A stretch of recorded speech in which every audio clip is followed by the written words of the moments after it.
नमस्कार, आप देख रहे हैं व्हाइट पेपर और मैं हूं आपके साथ आशा सरमाल। कार्यक्रम की शुरुआत करेंगे बताते चले बड़ी खबर के साथ ही, क्योंकि कल आप देखिए किस तरह से बड़ा एक का चेहरा जो है वो आज सामने आएगा, क्योंकि लगातार 6 साल के बाद मुख्यमंत्री जम्मू कश्मीर को मिलने जा रहा है। एक लंबा इंतजार अब खत्म हो गया है। उमर अब्दुल्ला प्रदेश के 14वें मुख्यमंत्री बनेंगे और मुख्यमंत्री सहित प्रदेश में यहां 9 मंत्री भी बनाए जाएंगे। तो फिलहाल कांग्रेस कोटे से एक मंत्री पद यहां पर दिया जा सकता है। उमर अब्दुल्ला मंत्रिमंडल के साथ साथ आप देखिए किस तरह से यहां पर कल शपथ लेंगे। नैका में भी यहां पर आप देखिए एक बड़ा तोहफा किस तरह से होगा।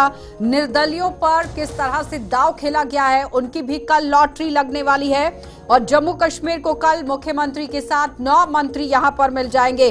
उमर मंत्रिमंडल की अनुभवी के साथ साथ नए चेहरों का समन्वय होगा। जातीय समीकरण को भी साधा जाएगा। इस तरह से अटकलें लगाई जा रही हैं। और बताते चलें कि उमर अब्दुल्ला प्रदेश के यहां पर 14वें मुख्यमंत्री कल बन जाएंगे, क्योंकि जम्मू कश्मीर में कल 16 अक्टूबर यानी कि बुधवार का दिन चुना गया था। कल यहां पर मंत्रिमंडल की शपथ होगी और उमर मंत्रिमंडल के अनुभवों के साथ साथ नए चेहरों का समन्वय किया जाएगा और जातीय समीकरण को भी साधा जाएगा। इस तरह से बड़ी अटकलें लगाई जा रही हैं। लेकिन इस बीच में 6 साल का एक लंबा अंतराल, अब उसके बाद जम्मू कश्मीर को मुख्यमंत्री मिलने जा रहा है। कैबिनेट के अंदर मंत्री आपको मिलेंगे, लेकिन अब जम्मू कश्मीर के अंदर जो बातें कही गई हैं उस पर काम किस तरह से होगा। लेकिन मंत्रिमंडल जो बनाया गया है उसमें कौन से चेहरे रखे जाएंगे, किन लोगों का नाम सामने आ सकता है, तो सूत्रों के हवाले से खबर यह है, क्योंकि नेशनल कॉन्फ्रेंस की तरफ से बिल्कुल भी पत्ते ना खोलते हुए यहां पर कल एक बड़ी कार्रवाई को अंजाम देने की कोशिश की जा रही है। लेकिन उस बीच में सोर्सेज की तरफ से ये बताया जा रहा है कि मंत्री पद के लिए सकीना इट्टू, अब्दुल रहीम राठर, हसनैन मसूदी, सैफुल्ला मीर, सुरेंद्र चौधरी, जावेद राणा का नाम जो है वो आ सकता है। इनके नामों पर विचार चल रहा है।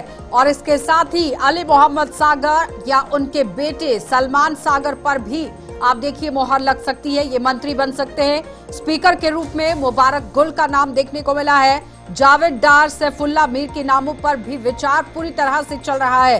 बिजबेहाड़ा सीट से पीडीपी प्रमुख महबूबा मुफ्ती की बेटी इल्तिजा मुफ्ती को हराने वाले वशीर अहमद शाह वीरी को उनकी जीत का तोहफा कल मिल सकता है, यानी कि मंत्री पद उन्हें भी यहां पर कल दिया जा सकता है।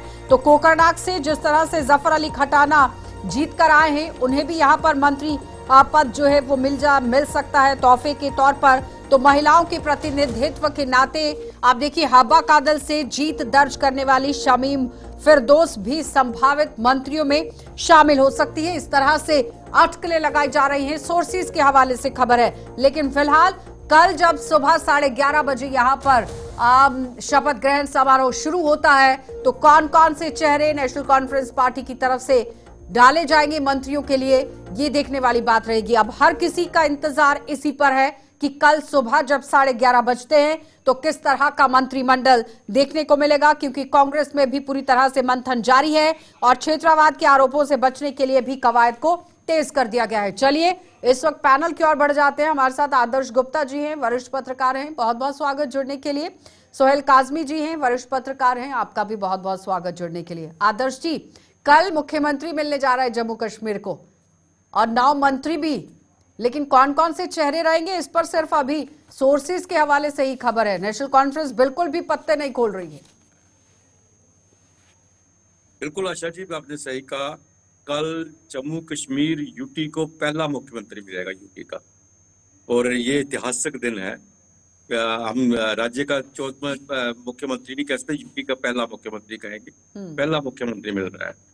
और जहां तक आपने बात की, सोर्सेज की बात की है, मंत्रिमंडल के बारे में उमर अब्दुल्ला भी बात नहीं कर रहे हैं, फारूक अब्दुल्ला भी बात नहीं कर रहे हैं, लेकिन आपके सोर्सेज जो है काफी हद तक वो सही साबित होंगे, इसमें कोई शक नहीं है।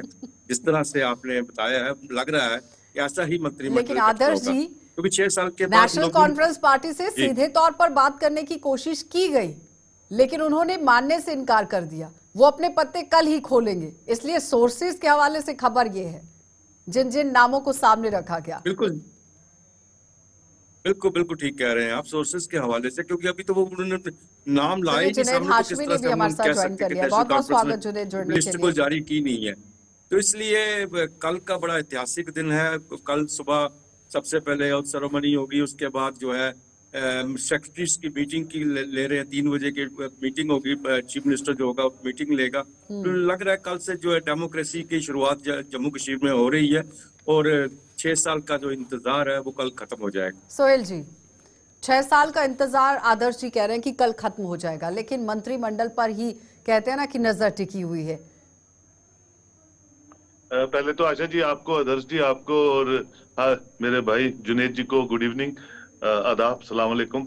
दूसरा ये है कि देखिए कल तो हिस्टोरिकल डे है, क्योंकि मुझे याद है 1996 में जब नेशनल कॉन्फ्रेंस 2/3 मेजोरिटी लेके सरकार का गठन करने जा रही थी SKICC में, और मुझे याद है वो दिन क्योंकि मैं वहीं था। एयरपोर्ट से लेके SKICC तक एक परिंदा भी जो है वो सड़क पे दिख नहीं रहा था। ऐसा माहौल था उस थंपिंग मेजोरिटी की सरकार का, जिसमें रामविलास पासवान, जनता दल की पूरी क़यादत जो मरकज में थी, वो सब उस ओथ सेरेमनी में थे। और जब फारूक अब्दुल्ला साहब को उस वक्त मुख्यमंत्री गारलैंडिंग हो रही थी और यहाँ से हमारे कुछ लोग जम्मू से सबसे बड़ा हार उस वक्त का लेके गए और उनको पहनाया और वो रोना शुरू हो गए। वो बड़ा इमोशनल सीन था 1996 की थंपिंग मेजोरिटी की ओथ सेरेमनी का। और संभाविक तौर पे कल मैं जो जश्न देख रहा हूं, जो हर तहसील में, हर डिस्ट्रिक्ट में, हर बाजार में, हर कूचे में, वो बदलता हुआ कश्मीर है। जो लोगों ने आपको वोट किया थंपिंग एक अच्छी परसेंटेज के साथ से, वो बदलता कश्मीर है। देखिए इतनी हम स्पेकुलेट नहीं कर पा रहे थे कि कौन किसको सीटें मिलेंगी। पोलराइजेशन की भारतीय जनता पार्टी ने और उसका एवज में एक रिजल्ट लोगों ने दे दिया, किसको कितनी सीटें मिली। वो सब श्रेय भारतीय जनता पार्टी की पोलराइजेशन को जाता है। फाइनली पीपल्स विल जो है वो जीत गई। पीपल्स विल ने मैंडेट दे दिया और वो मैंडेट कल ओथ लेने जा रहा है। और मुझे लगता है कि कल एक नया पॉलिटिकल नैरेटिव जम्मू कश्मीर में शुरू होने जा रहा है। हम सब इसका वेलकम करते हैं। अभी मैं फारूक साहब को सुन रहा था कि उन्होंने कहा कि सारे प्रोरोगेटिव जो है मिनिस्ट्रीज के वो उमर अब्दुल्ला के पास है और उमर डिसाइड करेगा, उमर लेड कैसी गवर्नमेंट होगी। और सबसे अच्छी बात है कि अभी ओथ सेरेमनी 11:30 है। अभी मैं देख रहा था कि उनकी मीटिंग जो है 3 बजे ही उन्होंने सिविल सेक्रेटरीट में कल फिक्स कर दी है, which is a very good sign कि टाइम वेस्ट नहीं करना है, काम करना है। और उमर अब्दुल्ला सिर्फ ऑनेस्ट डेडिकेटेड सोल्जर है। फुल एक्शन में कल उमर अब्दुल्ला देखे जा सकते हैं। में जुनेद, जिस तरह से सोर्सेज के हवाले से खबर ये है, सकीना इट्टू, अब्दुल रहीम राथर, हसनैन मसूदी, सैफुल्लाह मीर, सुरेंद्र चौधरी, जावेद राणा, ये नाम चल रहे हैं कि मंत्रिमंडल की जो कल यहाँ पर आप देखिए शपथ होनी है, उसमें इनके नाम सबसे आगे दौड़ रहे हैं। लेकिन पिक्चर क्लियर नहीं की है नेशनल कॉन्फ्रेंस ने, लेकिन फिर भी जितने जानकार हैं वो कह रहे हैं कि नाम ये बिल्कुल परफेक्ट है और यही होंगे। क्या कहेंगे इस पर? देखिए, आज से लगभग 3 दिन पहले मैंने जम्मू कश्मीर का जो मैप है, जम्मू कश्मीर के मैप को, रीजनल डायनामिक्स को, सब रीजनल डायनामिक्स को ध्यान में रखते हुए मैंने कुछ नामों का उल्लेख किया था। मैंने कहा था कि ये मेरी अपनी अंडरस्टैंडिंग है, ये इस तरीके से ही 9 लोगों को एकोमोडेट किया जा सकता है, तो मुझे लगता है यही होगा। तो बहुत सारे लोगों ने उस पर बड़ी आलोचना की, कहा जी देखिए आप तो पहले ही मंत्रिमंडल बनाने लगे। तो पत्रकार के नाते हमारी जिम्मेदारी होती है कि हम भी कोई आकलन करें कि क्या संभवता हो सकती है पिक्चर। तो पिक्चर यही बन रही है कि आपको north Kashmir, central Kashmir, south Kashmir में घाटी को बांटना पड़ेगा, क्योंकि 9 ही स्थान है आपके पास। आपको रजौरी पुंछ में को भी अकोमोडेट करना है, आपको जम्मू, रियासी, जम्मू, कठुआ, सांबा को एकोमोडेट करना है, आपको रियासी, उधमपुर को एकोमोडेट करना है, आपको डोडा, किश्तवाड़, रामबन, इन 3 जिलों को एकोमोडेट करना है। तो आपके पास कुल 9 स्थान है और 9 स्थानों में से 9 में मुख्यमंत्री हैं, 8 ही मंत्री पद हैं। और इन 8 मंत्री पदों के लिए जो नाम आपने बताए हैं, यही संभवतः वो लोग हैं जो मंत्रिमंडल का हिस्सा होने चाहिए। पर उमर अब्दुल्ला किसको बनाएंगे, किसको नहीं बनाएंगे, ये तो कल ही पता चलेगा। पर मेरा अपना मानना यह है कि जो उमर अब्दुल्ला के बिल्कुल करीबी हैं, उन्हें उमर अब्दुल्ला अपने यहाँ पॉलिटिकल एडवाइजर, मीडिया एडवाइजर, बड़ी सारी पोजीशंस हैं जो वो दे सकते हैं और अपने करीबियों को अपने साथ रखेंगे। लेकिन मंत्रिमंडल में अनुभवी लोगों को रखेंगे। कौन से वाले करीबियों के लिए बात कर रहे हैं जुनेद? मैं बात कर रहा हूँ तनवीर सादिक की, और तनवीर सादिक के अलावा शम्मी ओबेरॉय हैं। शम्मी ओबेरॉय के अलावा सज्जाद शाहीन भी उनके काफी करीबी हैं, और उनके सबसे करीबी साथी नासिर असलम आनी चुनाव हार गए। अब शायद संभवतः गांदरबल से उनको दोबारा से चुनाव लड़वाया जाएगा। वो अगर जीतते हैं तो उसके बाद के समीकरण जो है उसके बाद तय होंगे। लेकिन फिलहाल आशा जी, मुझे यही लग रहा है कि उमर अब्दुल्ला के लिए बहुत मुश्किल है 9-8 मंत्री चुनना, क्योंकि यही 8 मंत्री आपके पूरे जम्मू कश्मीर का खाका होंगे। इन्हीं 8 मंत्रियों में आपने जम्मू संभाग को भी अकोमोडेट करना है, कश्मीर संभाग को भी अकोमोडेट करना है, और यही 8 मंत्री आने वाले कल में आपने जो मैनिफेस्टो दिया है उस मैनिफेस्टो पर काम भी करेंगे, और सिर्फ काम ही नहीं करेंगे बल्कि अब आपको डिलीवर करना है। लोग सबसे पहले आपसे 200 यूनिट मुफ्त बिजली ढूंढेंगे। भाई 200 यूनिट मुफ्त बिजली शायद पहले कैबिनेट में होगा, तो बहुत मुश्किल एक्सरसाइज है। चलिए कल 3 बजे सुबह जैसे सोहेल जी भी कह रहे हैं कि मीटिंग तो रख ली गई है और जैसे ही शपथ होती है उसके तुरंत बाद एक्शन मोड में नेशनल कॉन्फ्रेंस नजर आएगी। लेकिन आदर्श जी, चैलेंजिंग सिचुएशन तो रहेगी, इस पर हम काफी दिनों से चर्चा तो कर ही रहे हैं, लेकिन जिस तरह से बहुत सीनियर लीडर भी बीच में हैं, 2-2 बार 3-3 बार कुछ ऐसे चेहरे भी हैं जो जीत कर आए हैं, उन्हें भी मंत्रिमंडल में शामिल किया जा सकता है, उनके भी नाम रेस में हैं। लेकिन फिलहाल कांग्रेस के साथ जिस तरह से मंथन जारी है, हमीद कर्रा का नाम है, गुलाम अहमद मीर का नाम उसके अंदर शामिल है। बिल्कुल आशा जी, हमने कल भी इस बात की चर्चा की थी कि चुनौतियां बहुत ज्यादा हैं इस वक्त। 8 कह रहे हैं, 8 में से एक कांग्रेस को अगर निकाल दो तो नेशनल कॉन्फ्रेंस के पास 7 ही रहते हैं मंत्रिमंडल, 7 ही सदस्य जिन्हें मंत्री में कैबिनेट में लेना है, क्योंकि एक कांग्रेस के हिस्से में अगर जा रहा है, बाकी एक स्पीकर और डिप्टी स्पीकर ले सकते हैं। जिस तरह से जुनैद जी ने बताया कि पॉलिटिकल एडवाइजर हो सकता है, वो चीजें बाद में बात है। सबसे पहले तो कैबिनेट और स्पीकर और डिप्टी स्पीकर की बात है। कैबिनेट जो है 8 की जगह अब इनको 7 को ही देखना पड़ेगा नेशनल। और नेशनल कॉन्फ्रेंस में सबसे बड़ी बात यह है कि वहां से कल भी मैंने कहा था, बहुत एक्सपीरियंस जो है एमएलए जीत के आए हुए हैं, जहां से 1 बार 2 बार 5-5 बार राठर जैसे जो सीनियर बंदे हैं, जो एक बहुत ही एक कामयाब स्पीकर रहे हैं, बहुत ही कामयाब फाइनेंस मिनिस्टर रहे हैं, बहुत ही कामयाब एग्रीकल्चर मिनिस्टर रहे हैं, ऐसे ऐसे आदमी है वहां पे नेशनल कॉन्फ्रेंस में जिन्हें इग्नोर करना बहुत मुश्किल है। सोहेल जी, वो कह रहे हैं कि कद्दावर नेता, दिग्गज नेता जो 5-5 बार जीत कर आए हैं, मंत्रालय जिन्होंने पहले से संभाला है, एक्सपीरियंस्ड हैं, दिक्कत तो होगी अगर मंत्री पद नहीं दिया दिक्कत जाता। नहीं होगी। देखिए आशा जी, दिक्कत नहीं होगी। जिस फेज से 6 सालों के बाद ये इलेक्शन हुई है, और मैं समझता हूँ ये कुछ लोग तो ये जानते हैं कि ये मिरेकल्स हुए हैं, जो कि जहां से जीता है वो किन वजूहात से जीता, कैसे जीता। और फारूक अब्दुल्ला बड़े सीनियर आदमी हैं और बड़े उनकी एक अपना रोल है रख रखाव में, और सारे एमएलए जो जीते हैं हारे हैं जानते हैं यूनियन टेरिटरी का रख रखाव कैसे होता है, और एलजी एडमिनिस्ट्रेशन किस तरह से जम्मू कश्मीर को आगे रन करेगी। चैलेंजेस बहुत हैं। मैं समझता हूँ उमर अब्दुल्ला से ज्यादा बड़े चैलेंजेस जो हैं वो मरकज की सरकार को है, जो इन्वेस्टमेंट पीस को प्रिवेल करने के लिए उन्होंने यहाँ की है, उसका जो आगे की रणनीति है वो वैसे रहनी चाहिए, और उनका हक है। और उनका मुझे लगता है, मुझे पूरी उम्मीदें हैं मोदी लेड सरकार पे कि उनको ये भूल जाना चाहिए कि अब ये उनकी यहाँ सरकार नहीं बनी। उनको पूरा यहाँ जो सरकार बन रही है, जो लोगों के मैंडेट को सल्यूट करना चाहिए, और पूरा हाथ से हाथ मिला के उमर अब्दुल्ला को जम्मू कश्मीर को रन करने देना चाहिए, ताकि लोगों की एस्पायरेशंस जो हैं वो दबी हुई है, वो आगे तो चले यही और बनेगा ना। लेकिन एक ब्रेक के लिए रुकेंगे सोहेल जी, क्योंकि सवाल ही अब यहीं से शुरू होता है कि तालमेल कैसे होगा, कांग्रेस को साथ लेके कैसे बीजेपी यहां पर तालमेल नेशनल कॉन्फ्रेंस के साथ बनाएगी और नेशनल कॉन्फ्रेंस किस तरह से काम करेगी। रुकेंगे। जुनैद, मैं आप ही के पास आऊंगी सीधा। जिस तरह से अब तालमेल का सवाल उठ जाता है कि कांग्रेस के साथ मिलकर बीजेपी के साथ तालमेल बनाकर किस तरह से नेशनल कॉन्फ्रेंस काम करेगी, क्योंकि बीजेपी के प्रवक्ता को मैं सुन रही थी, वो कह रहे हैं कि अगर किनारा कांग्रेस से करती है नेशनल कॉन्फ्रेंस तो फिर बहुत अच्छे से सहमति से काम हो सकता है, क्योंकि बीजेपी और कांग्रेस का 36 का आंकड़ा है। और दूसरा सवाल उसके साथ साथ ये है कि निर्दलीय पर दांव खेला गया है, लेकिन नाम अभी तक किसी का भी सामने नहीं आया है। ज्यादातर जो निर्दलीय नेशनल कॉन्फ्रेंस के साथ जुड़े हैं वो जम्मू संभाग से ताल्लुक रखते हैं, जिस तरह से इंद्रवाल से हैं, छंब से हैं, उसके साथ बनी से हैं, और उनके साथ सर चौधरी अकरम जिस तरह से बताए जा रहे थे। लेकिन फिलहाल नाम निर्दलियों को लेकर अभी तक सामने नहीं आया है। जुनैद, देखें आशा जी, जहां तक आपने कहा कि भारतीय जनता पार्टी क्या कह रही है, केंद्र में जितनी भी सरकारें रही हैं उन्होंने जम्मू कश्मीर को लेकर पार्टी इंटरेस्ट और नेशनल इंटरेस्ट, राष्ट्र हित में क्या है, पार्टी हित में क्या है, इसको हमेशा अलग अलग देखा। इसी के चलते अलग अलग देखने की बात की। लेकिन उसके बावजूद केंद्र में जो सरकार वही राज्य में सरकार, केंद्र में कांग्रेस सत्ता में तो राज्य में कांग्रेस सत्ता में। अब भारतीय जनता पार्टी इससे अलग सोचेगी, इसकी संभावना बहुत कम है।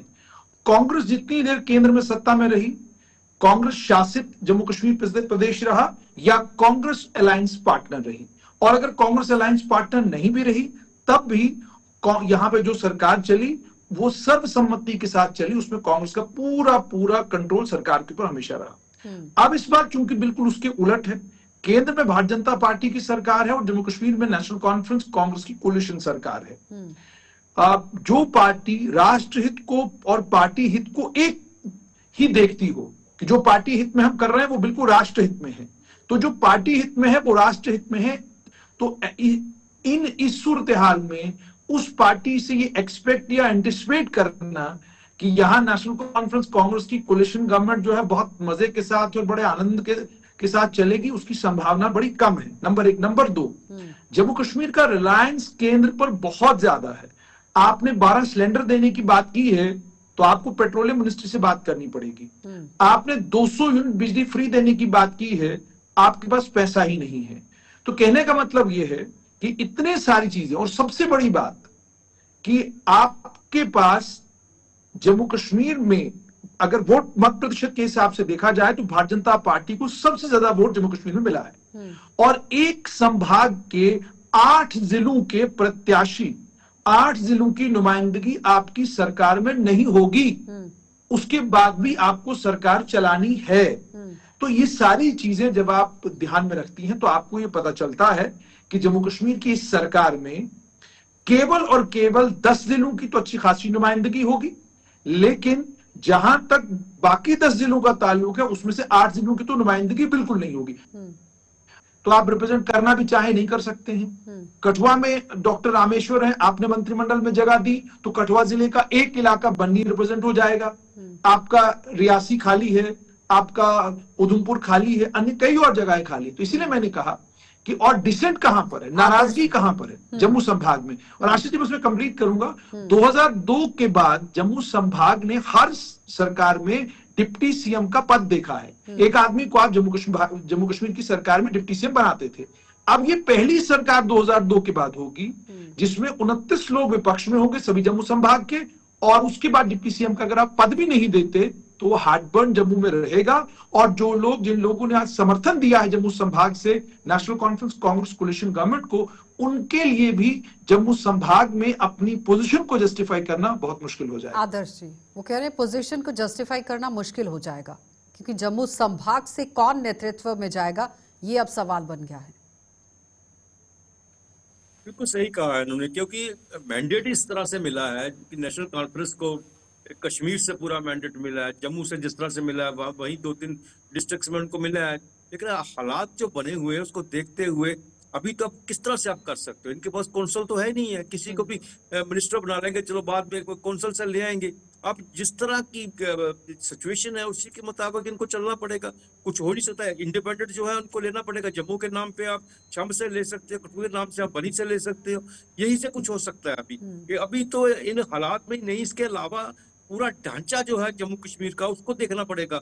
अभी तो यहाँ पे आपके जितने भी एचओडी हैं वो सारे बाहर से आए हुए हैं, जितने भी सेक्रेटरी की पोजीशन में बैठे हुए हैं सारे यूपी बिहार से बैठे हुए हैं। इनको भी देखना है, एक लंबा चौड़ा सिलसिला चलेगा। और उसके बाद जिस तरह एजेंडा की बात की है उन्होंने, एजेंडा में तो सही बात है, इमीडिएट एजेंडे पे आप किस तरह से आ सकते हो? पहले तो आपका इंफ्रास्ट्रक्चर आपको बदलना पड़ेगा, सब ठीक करना पड़ेगा। 300 यूनिट बिजली बाद की बात है, बाकी चीजें बाद की बात है। स्टेटहुड की आप बात कर रहे हैं, दरबार मूव की आप बात कर रहे हैं। एक सब्जेक्ट नहीं है आपके पास, एक एजेंडा नहीं है, बहुत सी चीजें हैं। आप कहेंगे कि एक दिन में ही सब कुछ सॉल्व हो जाएगा, और नामुमकिन सा है। मुश्किल सबसे यही है कि किस तरह से जम्मू कश्मीर के सभी अंग को है, सभी पार्ट्स को है, रिप्रेजेंटेशन किस तरह से दी जाए, ये सबसे बड़ी इस वक्त चुनौती है इनके सामने। किस तरह से रिप्रेजेंटेशन जम्मू को भी दी जाए, और कश्मीर को तो ऑलरेडी दी जा रही है। देखिए आशा जी, गवर्न करना एक आर्ट होती है, और वो सब पॉलिटिकल स्टारवर्ड्स के हाथ में नहीं होता है। नेशनल कॉन्फ्रेंस यहाँ बहुत बार सरकार बना चुकी है, रूल कर चुकी है, और फारूक अब्दुल्ला के जो अपने क्रेडेंशियल्स हैं बड़े सेकुलर हैं और बड़े खुले दिल के हैं। और मैंने देखा है उनको, जब वो चीफ मिनिस्टर यहाँ रहे, वाहिद एक इंसान होता था जो इजी एक्सेसिबल अवेलेबल होता था, तो उनके लिए कोई प्रॉब्लम नहीं है। और उन्होंने 10 सालों में बहुत सीखा है। ये बार बार जब आप सत्ता में नहीं होते तो बहुत मेच्योरिटी जो है मैं देख रहा हूँ उमर अब्दुल्ला की बॉडी लैंग्वेज में है, और ये जो मेच्योरिटी आई है पिछले 10 सालों में आई है और ज्यादा आई है। दो he was a very honest and dedicated chief minister, और मुझे लगता है उनको रीजनल बैलेंस, रिलीजियस बैलेंस, जो कोताहियां उनकी पुरानी सरकारों में रह गई हैं, वो मुझे लगता है इस उमर लेड सरकार में वो नहीं आपको दिखेंगी। कोशिश होगी कि किस तरह से वो आगे काम करेंगे। उम्मीदों पे दुनिया कायम है, let's hope for the best. और मुझे लगता है कि वो खरा उतरेंगे उम्मीदों पे, क्योंकि अंदर रसाकशी कोई नहीं है, और गवर्नेंस जो है उनको उनके ब्लड में है, to govern the people, and they know the art of governance. मतलब होप मुझे फॉर द लगता है बेस्ट। अच्छा सोचिए तो अच्छा ही होगा। लेकिन ये कोई कोई पहनता और फिर उसको 8 निभाता बार राज्यपाल शासन लगा है जम्मू कश्मीर के अंदर, 9वें बार की क्या लगता है कि जरूरत पड़ेगी? क्योंकि सबसे लंबा तो 90 से 96 तक 264 दिन का था। लगता है कि लंबे समय तक सरकार चलेगी और नौबत नहीं आएगी? देखिए मुझे लगता है सरकार एक सेकंड जुनेद जी, मैं आशा जी इसको ना 3 भागों में बांटूंगा। एक 5 अगस्त 2019 को जो हुआ उसके नतीजे में जो जम्मू कश्मीर में हालात बने साल 2024 तक, और उसके बाद जो लोगों ने मैंडेट दिया है, तो ये पहली स्टेज है, इसको हम कहते हैं यूफोरिया स्टेज। यूफोरिया स्टेज में मतलब लोग बहुत खुश हैं कि हमारी चुनी हुई सरकार बन गई। नेशनल कॉन्फ्रेंस बहुत खुश है कि हमको पहली बार 96 के बाद दूसरी बार बहुत बड़ा मैंडेट जम्मू कश्मीर में मिला है। ये यूफोरिया स्टेज है। यूफोरिया के बाद एक दूसरी स्टेज आएगी जिसको कहते हैं reality, dawning of reality. Dawning of reality का मतलब ये होगा कि आप सच्चाई से परिचित हो जाएंगे। परिचित क्या हो जाएंगे कि जैसे आप गवर्नेंस करना शुरू करेंगे, और गवर्नेंस करते करते मैंने बार बार कहा कि जम्मू कश्मीर की जो भी सरकार बनती है, गृह विभाग, रेवेन्यू विभाग और एडमिनिस्ट्रेशन, ये वो 3 भाग हैं जिन तीनों भागों का मुख्यमंत्री के पास होना बहुत ज्यादा जरूरी है। अब घाटी में लोगों के जख्मों पर मरहम जो वो बात करते हैं लगाने की, वो आप लगा सकते हैं। जब रियलिटी की बारी आएगी तो आहिस्ता आहिस्ता आपको ये समझ में आना शुरू हो जाएगा कि चीजें थोड़ी मुश्किल हैं। क्योंकि मुझे याद ये भी है कि बहुत सारे लेखक 5 अगस्त 2019 के बाद ये लेख लिख रहे थे कि जब चुनाव होंगे तो वोट डालने कोई नहीं आएगा। तो तब भी मैं कह रहा था लोग वोट डालेंगे, और आज मैं ये कह रहा हूं कि जब ये सच्चाई से परिचित होना शुरू हो जाएंगे तो उनको ये समझ में आएगा कि नहीं, हम उस जम्मू कश्मीर को गवर्न कर रहे हैं जो केंद्र शासित प्रदेश है। हम उस जम्मू कश्मीर को गवर्न कर रहे हैं जहां पर हमारे पास एडमिनिस्ट्रेशन और पुलिस पे जितना कंट्रोल होना चाहिए वो नहीं है। और तीसरा ये कि जैसे जैसे सच्चाई उनके ऊपर, वो सच्चाई के साथ उनका वो वाकिफ होते, हालांकि वो सच्चाई से वाकिफ हैं, बट मुझे लगता है कि बड़े नेता के तौर पर वो चाहते हैं कि पार्टी का रैंक एंड फाइल सभी लोग जो है सच्चाई से परिचित हो जाएं, सबको ये पता चल जाए कि भाई सच्चाई क्या है, हम कहां पर खड़े हैं, इसका परिचय सबको हो जाए। तो मुझे मतलब लगता है कि जब में जो दावे जिसने किए हैं, बड़ी बड़ी बातें जिसने की हैं, वो सब सामने आएंगी। लेकिन आदर्श जी, अब बड़ा मुद्दा बनेगा कि स्टेटहुड कैसे वापस होगा। बीजेपी कहती है कि वो सिर्फ हम ही दे सकते हैं, नेशनल कॉन्फ्रेंस पार्टी कह रही है कि सबसे पहला वही मुद्दा रहेगा। लेकिन यहां पर बीजेपी के पास भी खेलने के लिए एक ही कार्ड बचा हुआ है, वो है स्टेटहुड। आपको लगता है इतनी आसानी से स्टेटहुड मिलेगा जम्मू कश्मीर को? क्योंकि बार बार एक शब्द का इस्तेमाल किया गया कि सही समय पर ही यहां पर राज्य का दर्जा बहाल किया जाएगा। जी आशा जी, बिल्कुल सही कहा आपने। जहां तक सच्चाई से परिचित की बात कही है जुनेद ने, तो उमर अब्दुल्ला अच्छी तरह से परिचित था। यही वजह थी कि उन्होंने इनकार किया था मैं इलेक्शन नहीं लड़ूंगा, यूटी में मैं इलेक्शन नहीं लड़ सकता। जब मेरे पास एक चपरासी लगाने के लिए भी पावर नहीं है, मैं उसको चपरासी नहीं लगा सकता, तो मैं इलेक्शन लड़के क्या करूंगा। लेकिन इलेक्शन हुआ, अब चीफ मिनिस्टर बन रहे हैं, उनकी कैबिनेट और एक जगह से नहीं, दो जगह से लड़ा, बार बार हाँ जी, 2 जगह लड़ना पड़ा। वो बार बार जब उन्होंने कहा कि हमारा पहला जो होगा कैबिनेट में, वो पहला जो प्रपोजल होगा वो होगा यूएस का स्टेटहुड के लिए केंद्र सरकार ने बार बार बात कही है, हमने देना है, वक्त आने पे देंगे, ठीक क्या वक्त होगा।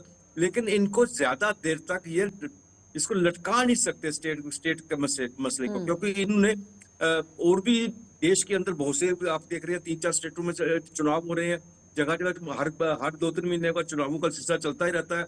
तो जो है इनको हर जगह चुनाव लड़ना है, हर जगह जाना है, तो इसी बात को लेके एक इशू बन सकता है दूसरे राज्यों के अंदर। इसलिए भारतीय जनता पार्टी को भी स्टेटहुड के बारे में सोचना पड़ेगा। ठीक कहते हैं, स्टेटहुड जो है स्टेटहुड जो है अब मजबूरी बन चुकी है। अल्टीमेटली स्टेटहुड को रिस्टोर करना पड़ेगा। और अगर ये देखिए 29 का आंकड़ा भारतीय जनता पार्टी के पास आ गया। मैंने कहा बहुत से इंटरव्यूज में कि पोलराइजेशन की शुरुआत भारतीय जनता पार्टी में पूरे भारत में तो की थी, लेकिन जम्मू कश्मीर में उसकी शुरुआत आगाज भारतीय जनता पार्टी ने किया है। और अगर वो फ्लेक्सिबल नहीं रहेंगे, बड़े दिल का मुजाहरा नहीं करेंगे और हम दोबारा प्रेसिडेंट रूल की तरफ जाएंगे या ऐसे हालात की तरफ जाएंगे, तो भारतीय जनता पार्टी को ही फ्यूचर में नुकसान होगा। ये सब चीजें आपके सामने हैं, लेकिन भगवान करे, अल्लाह करे कि सरकार चले और लोगों के जो बहुत बहुत धन्यवाद सोहेल उम्मीदें जी, वापस। आदर्श जी आपका भी धन्यवाद, जुनैद आपका भी धन्यवाद जुड़ने के लिए। तो फिलहाल कल मुख्यमंत्री पद की शपथ लेंगे उमर अब्दुल्ला और कल नया मुख्यमंत्री जम्मू कश्मीर को मिलेगा। लेकिन कौन कौन से मंत्री रहने वाले हैं वो कुछ नाम आपके सामने रखे गए हैं, लेकिन अब कल सुबह 11:30 बजे किस किस के नाम पर मुहर लगती है ये तो देखने वाली बात है। और फिर उसके बाद सरकार किस तरह से जम्मू कश्मीर के अंदर चलती है, क्या कुछ चुनौतियां हैं, उन चुनौतियों का सामना किस तरह से होगा, ये बड़ी बात रहेगी। आप देखते रहिएगा।